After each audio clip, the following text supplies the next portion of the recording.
Good evening, Cat Warriors. My name is Rahul Suri and my job is to get you from here, जहां आज आप खड़े हैं, to 99 percentile plus. I am an MBA Sherpa. The idea is simple.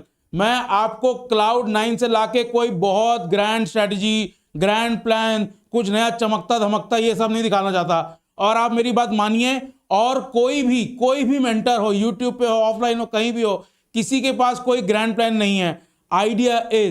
Idea is you have to focus on the finer things. महीन चीजों पे ध्यान देना है. वो अगर आप सही से कर लेंगे तो आप अपनी कैपेबिलिटीज को ओवरशूट करके यहां लैंड करेंगे. बहुत सिंपल चीजें मैं आपको बताने जा रहा हूं. द आइडिया इज कि आज से लेके कैट तक जो 53 दिन बचे हैं, उनमें इन चीजों को आपको अपने हैबिट्स में ढाल लेना है. इसमें कोई लिख के बहुत गणित करना है या कोई बहुत ग्रैंड प्लान बनाना है या रोज उठ के कुछ नया सोचना है, ऐसा नहीं है. छोटी छोटी चीजों पे ध्यान देना है और उन चीजों को इम्बाइब कर लेना है. And I guarantee you will overshoot your capabilities and land here. I promise you that. तो आइए जल्दी से देखते हैं मैं किन चीजों के बारे में बात कर रहा हूं. Only 5 things, nothing else. गो फास्ट. सबसे पहले प्रीवियस ईयर्स क्वेश्चन. मैंने बहुत बार कहा है, मैं फिर से कह रहा हूं, मैं फिर से कहता रहूंगा, जो पिछले साल के क्वेश्चंस हैं उनको रटना नहीं है, पर उनको बार बार करना है. बार बार करने से क्या होगा, जो डिफिकल्टी लेवल है उसके लिए आपका दिमाग ट्यून हो जाएगा. That is very important. Second क्या होगा, आपको थोड़ा सा पैटर्न रिकॉग्निशन समझ में आएगा. मैंने बहुत बार कहा है कि सिर्फ 2017 तक लोग जाते हैं मैक्सिमम, लास्ट 6-7 साल के. 2010 तक जाइए, 2000 तक जाइए, हो सके तो 1990 तक जाइए. पॉइंट ये नहीं है कि 1990 से 1999 के बीच में जो क्वेश्चन पेपर का फॉर्मेट था या जो क्वेश्चंस का लेवल था वो रिपीट होगा. Not my point. My point is कि आपको कैट का पूरा रेंज दिखेगा. बहुत ज्यादा ये खबरें गर्म है कि यार IIM कलकत्ता पेपर सेट कर रहा है, बहुत डिफिकल्ट आएगा. हो सकता है, बट दो चीजें सर्टन है. एक कि किसी को नहीं पता वो डिफिकल्टी लेवल क्या है, ठीक है. दूसरा, उन डिफिकल्ट में भी इजी क्वेश्चंस होंगे. हो सकता है वो रिलेटिवली इजी हो. कोई भी आपको लप्पे या लड्डू वाले क्वेश्चन नहीं मिलेंगे, बट रिलेटिवली इजी क्वेश्चन होंगे. वो सब जो चीजें हैं वो PYQ से आपको समझ में आएगा. अगर आपको मेरी बात पे भरोसा नहीं है, go and see each and every years CAT paper and try to address. अपनी जजमेंट बिल्ड कीजिए कि कौन से क्वेश्चन से जो इजी थे इनको मुझे पहले करना चाहिए था. ये पिछले 10 साल के, 20 साल के जो क्वेश्चन पेपर्स हैं उस पे इसको प्रैक्टिस कीजिए, ठीक है. क्वांट, DILR, VARC, कुछ भी हो, all 3 sections, do this exercise and solve those questions as well. ये जो है ये आपके दिमाग को ट्रेन कर देगा कि उस दिन घबराना नहीं है. Very important. आप अपने आप को बोल सकते हैं यार मैंने PYQs किए हुए हैं. कैट का पेपर उन PYQs के रिलेटिवली हल्का सा ऊपर या हल्का सा नीचे ही आएगा. बहुत ज्यादा डायमेंशन डिफरेंस नहीं होगा. This will be an absolute game changer for your confidence. Please go and do this immediately, ठीक है. सेकेंड, मैं बोल के थक गया हूं, मेरा गला खराब हो गया है, मैं फिर भी बोलूंगा क्योंकि आपको ये करना ही करना है. Out of all these things, PYQ and मॉक्स, इनको अगर आप पूरे अच्छे से कर लें तो बाकी सब चीजें आप डेवलप कर लोगे. These are the foundation of your CAT score. Trust me, these are the foundation of your CAT score. ये मॉक्स की फाउंडेशन हिली तो दिक्कत हो जाएगी. मॉक्स में आपको क्या चीजें ध्यान रखनी है, ऑल डिफिकल्टी लेवल्स. हो सकता है कि कैट का पेपर उस दिन थोड़ा सा लप्पे वाला आ जाए, फिर आप क्या करेंगे, सर मैंने तो प्रैक्टिस की थी कॉन्सेप्ट से क्वेश्चन सॉल्व करने की, वहां पे लोग शॉर्टकट से सॉल्व कर रहे थे, 7-8 क्वेश्चन शॉर्टकट ट्रिक से हो गए, तो मैंने 8-10 ही अटेम्प्ट किए क्वार्टर में, या 15 अटेम्प्ट किए, उसमें से 8-9 सही किए, 1-2 मेरा गलत हो गया, मेरा स्कोर 90% के नीचे आ गया. ये चीज नहीं होनी चाहिए आपके साथ. उसकी प्रोबेबिलिटी डिफिकल्ट इजी पेपर आने की कम है, लेकिन अगर आ गया तो you have to be ready. मेरे कहने का मतलब ये नहीं कि इजी मॉक सॉल्व कीजिए, मेरे कहने का मतलब है हर टाइप का मॉक सॉल्व कीजिए. और हर टाइप का मॉक सॉल्व करने का मतलब ये नहीं है कि क्वेश्चन लेवल बहुत डिफिकल्ट होता है. कई बार क्वेश्चन का कॉम्बिनेशन एक के बाद एक दूसरा होता है. समझ में आ रही बात. जैसे कि मैंने अपने एक सेशन में यहां पे मैं लिंक कर दूंगा, मॉड्यूलस का एक क्वेश्चन कराया था जो कि ज्योमेट्री और विजुअलाइजेशन से आराम सॉल्व हो रहा था, पर वो जो क्वेश्चन है वो अर्थमेटिक के क्वेश्चन के बीच में दिया हुआ था. तो वो आपको ऐसा ट्रेन कर रहे हैं कि आपका दिमाग ज्योमेट्री की तरफ जाएगा ही नहीं. समझ में आ रही बात. तो उस चीज के लिए अपने आप को ट्रेन करना है. दैट इज द आइडिया कि क्वेश्चंस का फ्लो क्या है, क्वेश्चंस की डेंसिटी क्या है, इजी क्वेश्चन एक साथ लम्प्ड हैं, अलग अलग हैं, छांटना है, क्या करना है. इसीलिए हर टाइप का मॉक देना जरूरी है. Second is sectional slash full. इसका एक इंप्लीकेशन है जो हम आगे जाके स्ट्रैटेजी पे बात करेंगे, लेकिन आइडिया इज कि आप किस चीज के साथ ज्यादा कंफर्टेबल हैं अपने माइंड में। क्या आप कैट को एक 2 घंटे का पेपर मान रहे हैं या 40-40 मिनट के 3 पेपर मान रहे हैं? ठीक है, ये आपको डिसाइड करना, मैं आपको नहीं बता सकता। For me what works is 2 घंटे का एक पेपर है, और उसमें मैं क्या करता हूं, अपने आप को बैचिंग के हिसाब से सोचता हूं। पहला बैच इंग्लिश का है, सेकंड बैच DILR का है, थर्ड बैच क्वांट का है। मैं वैसे सोचता हूं, that is what works for me. आपके लिए क्या काम करता है आप देखिए, बट क्या काम करता है उसके हिसाब से सेक्शनल वर्सेस फुल कीजिए। अगर आपको लगता है कि मैं 40-40 मिनट के 3 पेपर दे रहा हूं तो सिर्फ सेक्शनल कीजिए, बट उसके इमीडिएटली बाद एनालिसिस कीजिए, और एनालिसिस करने के इमीडिएटली बाद अगले सेक्शन का मॉल कीजिए। समझ में आई बात? द आइडिया इज नॉट कि आप लारे लप्पे करेंगे, द आइडिया इज 40 मिनट का एक मॉक देंगे आप रादर देन 2 घंटे का, और उसके बाद एनालिसिस करेंगे और इमीडिएटली 5 मिनट के बाद अगला सेक्शनल देंगे।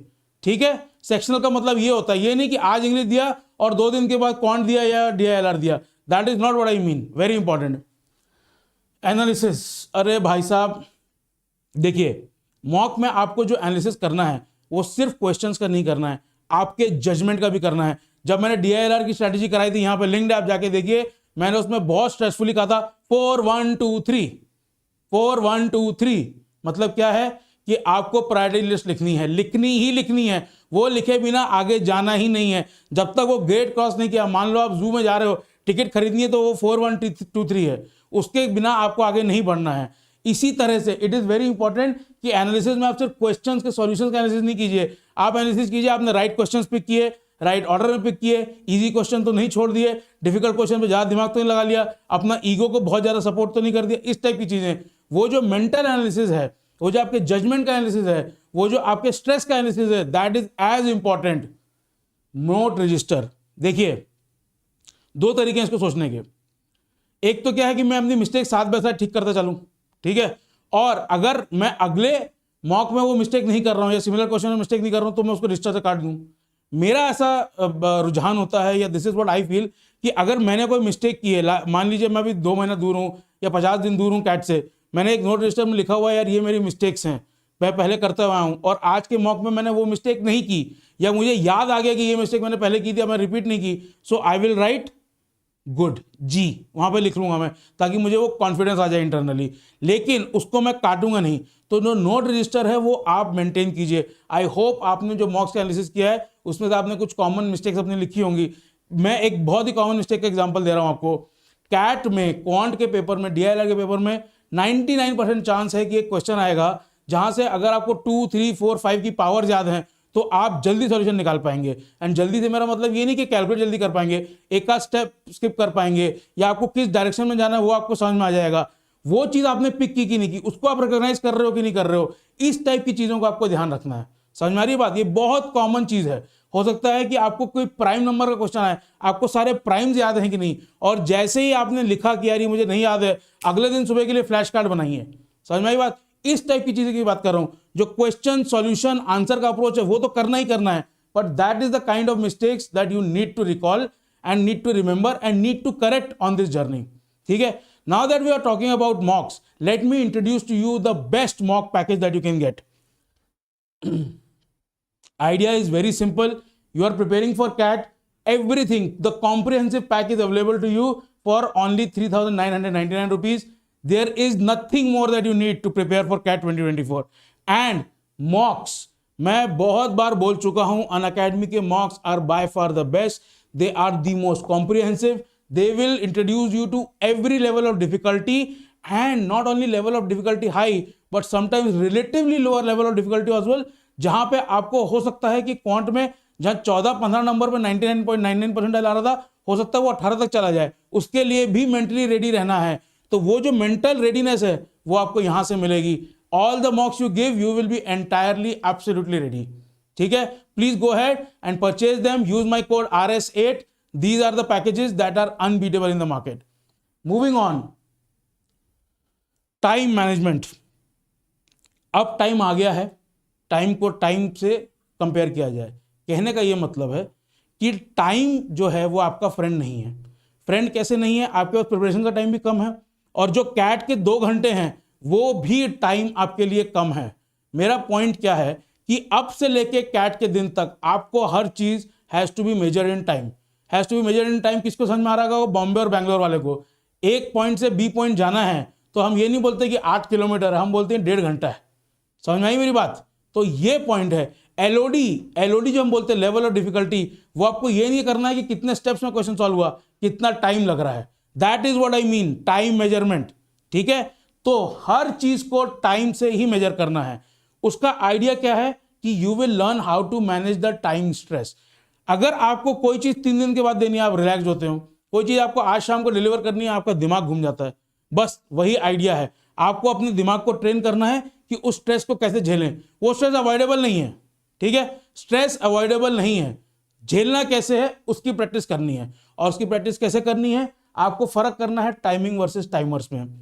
कहने का मतलब क्या है, टाइमिंग से मेरा मतलब है कि आपकी नेचुरल एबिलिटी, कैपेबिलिटी और प्रैक्टिस से आप कितनी जल्दी एक क्वेश्चन सॉल्व कर सकते हैं, and you have to bring it closer to 2 minutes और less. That is what I mean by this. Please don't get confuse. Timing मतलब मैं क्रिकेट की टाइमिंग की बात नहीं कर रहा हूं, ठीक है। मतलब एक क्वेश्चन है जो आप 4 मिनट में सॉल्व करते हैं, स्टेप बाय स्टेप करते हैं, हो सकता है ज्योमेट्री का हो सकता है अलजेब्रा का हो, इक्वेशन पॉलिनोमियल का, आप स्टेप बाय स्टेप करते हैं, उसको प्रैक्टिस करना है ठीक टाइम में 2 मिनट से करने के लिए।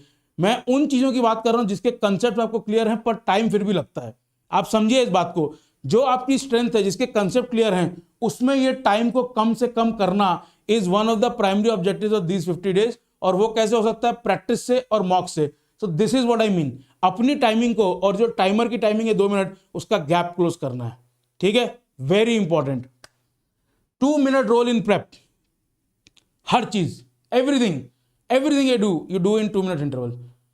एक क्वेश्चन 2 मिनट, अगला क्वेश्चन 2 मिनट, डीआईएलआर सेट, एक सेट पढ़ने को 2 मिनट का टाइम दीजिए, तब वो जाके आप 8 मिनट दे पाएंगे। जो मैंने डीआईएल की स्ट्रेटेजी में बात की थी आपसे, 8 मिनट में आपको 4 सेट पढ़ने हैं, 2-2 मिनट में एक सेट पढ़ना है आपको, और डीपली पढ़ना है, कुछ मिस नहीं करना है। तो मेरे कहने का ये मतलब है कि everything you do in 2 minute intervals. आपके दिमाग को ट्रेनिंग हो जानी चाहिए कि 120 सेकंड कितने होते हैं। अगर मैं अभी आपको बोलूं आप 120 सेकंड तक गिने, खड़े रहें और लेट मी नो कि 120 सेकंड वेट करके this is 120 second minute ends, 99.99% जनता नहीं कर पाएगी। मैं भी कर पाऊंगा तो with in error of 10 to 15 seconds. आपको अपने दिमाग को ट्रेन करना है कि 2 मिनट का मतलब क्या है। हर मिनट के लिए आप घड़ी नहीं देख सकते, समझ में आई बात, लेकिन आपको डिसाइड करना है कि 2 मिनट जो है वो मैं हर चीज 2 मिनट के इंटरवल्स में करूं। 2 मिनट का जो टाइमर है आपके दिमाग में एब्सोल्युटली क्लियर होना चाहिए। रियल एग्जाम सिनारियोज, कैट के दिन आप कितना भी प्रिपेयर्ड हैं, अगर आपसे हल्की सी भी इधर उधर मिस्टेक हो गई और आपका पूरा जो टाइम टेबल आपने दिमाग में सेट किया होगा, हर आदमी दिमाग में सेट करके जाता है, यार मेरा वर्बल अगर वीक है तो मैं इतने क्वेश्चन ऐसे अटेम्प्ट करूंगा, this is my cut off point कि हाँ अब आई एम सेटिस्फाइड। अगर आपका वर्बल स्ट्रांग है तो आप ज्यादा एक्सपेक्ट करेंगे और वो will be your cut off point. मैं ये कह रहा हूं कि उस दिन का जो सिनारियो है, एक बार आपका फ्लो कहीं खराब हो गया, that should not effect the next section. That is very very important. That is one of the major pillars of aptitude. कि अगर आपने एक्सपेक्ट किया यार वीआरसी में फोड़ दूंगा, पर आपके एक्सपेक्टेशन से थोड़ा कम आया, पेपर डिफिकल्ट आ गया, आपसे कुछ मैनेज नहीं हुआ, उसका इफेक्ट शुड नॉट फ्लो। तो रियल एग्जाम सिनारियोज में ये जो टाइम, स्ट्रेस और सिनारियो का मैनेजमेंट है, that is an absolutely necessary thing. Trust me, that is a bigger part of aptitude than just learning formulas. Be ready for that. ये होता ही होता है, बहुत विरले, बहुत आपकी किस्मत अच्छी है, बहुत आपकी तैयारी ऐसी है कि एवरीथिंग गोज परफेक्ट। जो 4 लाख लोग के आसपास लोग एग्जाम दे रहे हैं, आई वुड नॉट इमेजिन कि लेस देन 1% का भी ऐसा परफेक्ट सिनारियो आएगा, ठीक है। तो please be prepared for it. Competition is not your headache, your job is to compete, your job is not to look at the competition. समझ में आ रही है मेरी बात? डिफरेंस क्या है? अपने पे ध्यान दीजिए, अपनी कंपटीशन के क्या है, वो क्या कर रहे हैं, उसको सोच सोच के विचलित होने की कोई जरूरत नहीं है। पॉइंट ये है, pay attention to what you are doing, your job is to compete, not to look at the competition. Very very simple. 4 lakh लोग एग्जाम दे रहे हैं, ठीक है, ऑलमोस्ट 4 लाख, और 3,90,000 है, 3,80,000 है, मुझे एग्जैक्टली नहीं पता है, शायद किसी को भी ना पता हो। आप मान के चलिए कि 4 लाख लोग एग्जाम दे रहे हैं। Percentile match changes, does it change? I don't think so it changes. Percentile आपका फिर भी कंपटीशन में जा रहा है। In fact if everything else remain same, I think आपका परसेंटाइल थोड़ा सा इंप्रूव ही हो सकता है, क्योंकि इतने ज्यादा लोग एग्जाम दिए हैं। तो जो एग्जाम में नंबर बढ़े हैं कॉम्पिटिटर्स के, क्या वो एकदम एब्सोल्यूट सीरियस लोगों के बढ़े हैं? I don't think so, I don't believe that. So if everything else remains equal, अगर आपने 2023 में दिया है, आपकी सेम परफॉर्मेंस अगर रहेगी 2024 में भी, I think your percentile should if anything go up a little bit, because the number of people below you would increase. ठीक है, given that you maintain your standards and most probably you should try to up your standards. That is what. Cut off in number of questions, हमने ये बहुत analysis किया है, बहुत लोग करते हैं, आपको इंटरनेट पे बहुत ज़्यादा अवेलेबल है कि 14 क्वेश्चन कर लीजिए 99.999. हाँ भाई ठीक बात है. 15 क्वेश्चन कर लीजिए 100. The idea is, does this change? It changes to the extent that the level of difficulty of the paper changes. ठीक है, अगर पेपर बहुत ईजी आ गया तो जो लोग ज्यादा प्रिपेयर होते हैं ना, उनको हल्का सा डिसएडवांटेज हो सकता है. इनके कंसेप्ट क्लियर है, क्योंकि now it's a game of accuracy and speed. इसलिए मैंने बार बार कहा है कि हर टाइप का मॉक प्रैक्टिस कीजिए. बट वो डिसएडवांटेज भी क्या है? सिर्फ एक मेंटल ब्लॉक है. इट डजंट मीन कि your capabilities have worn off. The idea is कि जो नंबर ऑफ क्वेश्चन का कट ऑफ है ये मोटा मोटा सेम रहेगा. एक आध क्वेश्चन जरूर हिल सकता है. तो क्वांट में यू कैन टारगेट कि अगर पेपर बहुत ईजी आ गया तो मुझे सारे अटेम्प्ट करने हैं. अगर पेपर नॉर्मल डिफिकल्टी जो हम एक्सपेक्ट कर रहे हैं उसके आसपास आया प्लस माइनस, तो आपको 18 क्वेश्चन अटेम्प्ट करने हैं, 15 सही करने हैं. नेट आपके 14 questions are right and you are through. That is how you have to think. अपने आप को कंस्ट्रेंट नहीं करना है कि मैं इतना ही करूंगा. करना सब कुछ है, पढ़ना सब कुछ है. जो आपके वीक सेक्शंस हैं, जो वीक सब टॉपिक्स हैं, उनके भी LOD 1 के क्वेश्चंस फाड़ देने हैं आपको. Absolutely you have to destroy them. But this idea should not change. Competition को देख के ये गणित आपकी चेंज नहीं होनी चाहिए. Very important. No effect on your strategy. Again जो मैंने क्वेश्चंस की बात की, बात बहुत सिंपल है. आपकी जो स्ट्रैटेजी, अभी हम स्ट्रैटेजी पे आएंगे, that is the last thing. आपकी जो स्ट्रैटेजी है उसमें जो चेंज है दैट शुड बी बेसिस आपकी खुद की परफॉर्मेंस एंड मॉक का एनालिसिस. दूसरे क्या कर रहे हैं, वो जगत जनता क्या कर रही है, वो सब आपको नहीं करना है. ठीक है, वो कर रहे हैं जो कर रहे हैं, आप अपने पे ध्यान दीजिए. अपनी प्रिपरेशन को एकदम पुख्ता कर लीजिए. बस उतनी सी बात है. लास्ट, अरे भाई साहब, स्ट्रैटेजी. सबसे पहली बात है, it has to be your strategy. मेरी स्ट्रैटेजी अलग होगी. मैं जो आपको बताऊंगा उसमें और मेरी स्ट्रैटेजी में भी हल्का सा फर्क हो सकता है. आपकी स्ट्रैटेजी अलग होगी. 4 लाख लोगों की 4 लाख स्ट्रैटेजी हो सकती हैं. उतना पॉसिबल नहीं है, पर अल्टीमेटली आपकी strategy is as per your comfort level. Your comfort level with the sections, your comfort level with the topics, your comfort level with your preparations, your comfort level in managing stress. Whatever it is, it has to be your strategy. मैंने कुछ बोल दिया और आपने अंधाधुंध मान लिया, ऐसा नहीं करना है. मैं जो बोल रहा हूं वो मैं बोल रहा हूं कि मैक्सिमम लोगों के लिए ये चीज काम करती है. हो सकता है आपके लिए ना करे. जैसे फॉर एग्जांपल, कई लोग बोलते हैं यार मॉडर्न मैथ्स क्वांट में आप बहुत ज्यादा हाई डिफिकल्टी लेवल क्वेश्चन मत करो. हो सकता है मॉडर्न मैथ्स पढ़ते ही आपको चमक जाता है. हो जाता है फंक्शन, रेंज, डोमेन आपको ऐसे चमक जाता है. हो सकता है परम्यूटेशन कॉम्बिनेशन के कुछ सिनारियोज जो आपको एकदम से चमक जाते हैं प्रोबेबिलिटी के. अगर है तो very good, absolutely go for it. उसमें अगर कोई क्वेश्चन आ गया, प्रोबेबिलिटी और परम्यूटेशन क्वेश्चन के जो क्वेश्चन होते हैं उनकी अगर आपको ट्रिक या उसका बेसिक समझ में आ गया, ऐसे 2 चुटकी में सॉल्व होते हैं वो, तो बिल्कुल go ahead and do that. But be sure that you are doing it for the right reasons and not कि यार सब कर रहे हैं तो मैं कर लूं. कि प्रोबेबिलिटी क्वेश्चन सर ने बोला है कि हाई लेवल मैथ्स है, उसमें क्वेश्चन थोड़े से ईजी आते हैं. ऐसा नहीं है. हो सकता है बहुत डिफिकल्ट हो, और अगर आपको कंसेप्ट क्लियर नहीं तो ईजी क्वेश्चन भी नहीं बन पाएगा. आइडिया इज कि जो भी आप स्ट्रैटेजी अपना रहे हैं वो अपने आप, यू आर, जैसे बोलते हैं ना कि जनता अपने सामान की खुद जिम्मेदार है, वही बात है स्ट्रैटेजी की भी. ठीक है, मैं आपको गाइड करूंगा, मैं आपको सब कुछ बताऊंगा, पेपर कैसे आएगा, टॉप लेवल चीजें मैं सब बताऊंगा.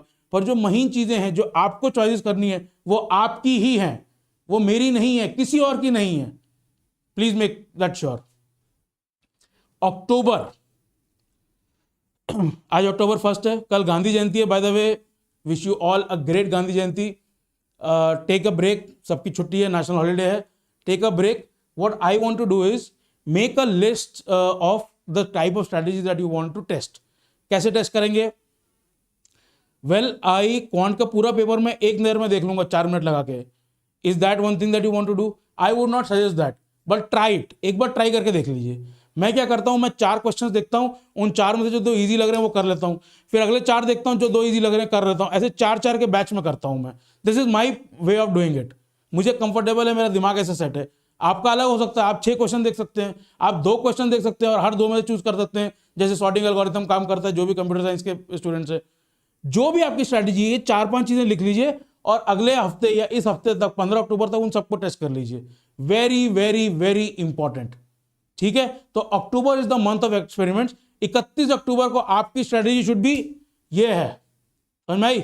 हरकुलिस की तलवार की तरह है, बस सेट इन स्टोन. ये मेरी स्ट्रैटेजी है. अब 23 तारीख तक मुझे यही स्ट्रैटेजी बार बार प्रैक्टिस और परफेक्ट करनी है. समझ में आई बात? That is what is important. Stress test on PYQ, आपने ये जो स्ट्रेटेजी बनाई है, ये जो स्ट्रेटेजी मैं आपको बनाने बोल रहा हूँ एक्सपेरिमेंटेशन का, उसको पीवाईक्यूज पे एक बार स्ट्रेस टेस्ट कर लीजिए। क्या कीजिए, अगर आपने अभी तक पेपर सॉल्व किए हैं बहुत अच्छी बात है, कोई दिक्कत नहीं है, आप फिर से उस पेपर को उठाइए। आपने क्वांट की, डीआईएलआर की, वीआरसी की, जो भी स्ट्रेटेजी सोचिए, आपने मान लीजिए 2023 का स्लॉट 1 अच्छे सॉल्व किया, वो स्लॉट 2 उठा लीजिए। अगर तीनों स्लॉट सॉल्व किए, जो सबसे लास्ट में सॉल्व किया था उसको छोड़ के सबसे पहले जो सॉल्व किया था उसको उठा लीजिए, और एक बार देखिए कि does it work, does it give you the desired result. Desired result का मतलब ये नहीं कि 22 क्वेश्चन आपने क्वांट में सॉल्व कर लिए।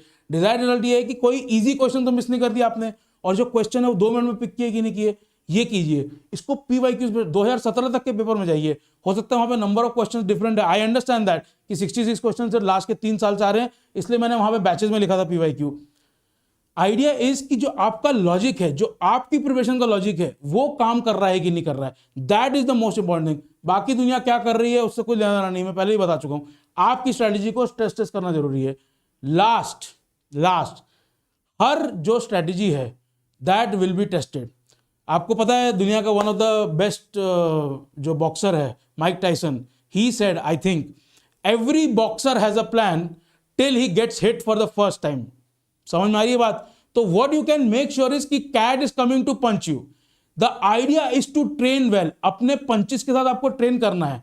कहने का क्या मतलब है, अलग अलग टाइप के मॉक्स पे ये स्ट्रेटेजी चेक करनी है, उसी से आपकी रेजिलियंस बनेगी। ऐसा नहीं होना चाहिए कि कैट का जो पंच है वो जोर से तो लगेगा, आप जो भी कर लें कैट के दिन आपकी नर्व्स रहेंगी, you will be surprise, you might get shocked. The idea is are you resilient enough.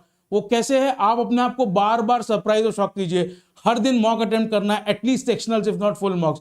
अपने आप को रेडी करना है कि मैं रेजिलियंट हूं, कि जब पहला पंच आए कैट का, I can stand my ground. That is the basic point.